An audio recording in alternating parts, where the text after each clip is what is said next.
అందరికీ hi welcome to my channel. ఈరోజు మనం సింపుల్గా ఈజీగా ఇంట్లోనే పునుగులు ఏ విధంగా వేసుకోవాలో చూసేద్దామా.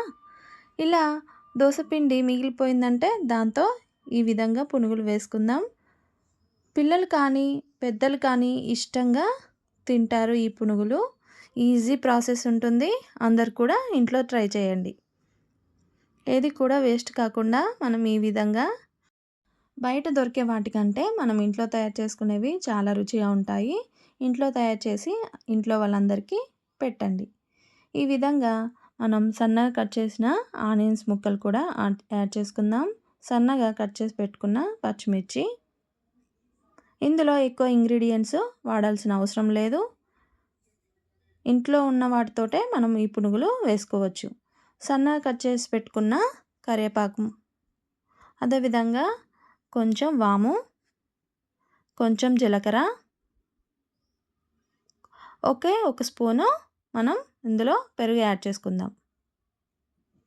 అన్నీ కూడా కలిసిపోయే విధంగా కలిపి పెట్టేసుకొని మనం దోసపిండిలో ఆల్రెడీ కొంచెం సాల్ట్ వేసుకుంటాం కదా, మరి కొంచెం టేస్ట్ కోసం ఇక్కడ యాడ్ చేసుకోవాలి.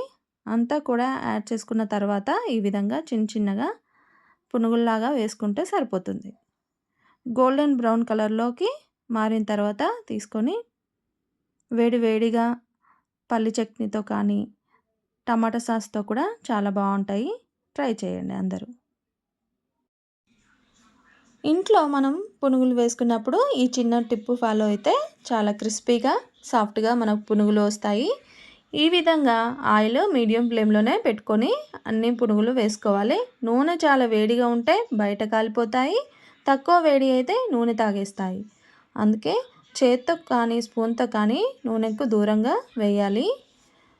అదేవిధంగా నూనె వేడెక్కిందా లేదా అని తెలవడానికి చిన్న పిండి చుక్క వేసి అది పైనకి వచ్చిన వెంటనే మనం పునుగులన్నీ వేసుకోవచ్చు. ఇలాంటి హోమ్మేడ్ ఈజీ రెసిపీస్ కోసం శాండీ టాక్స్ హియర్ని సబ్స్క్రైబ్ చేసుకోండి, లైక్ చేయండి, షేర్ చేయండి. Thank you.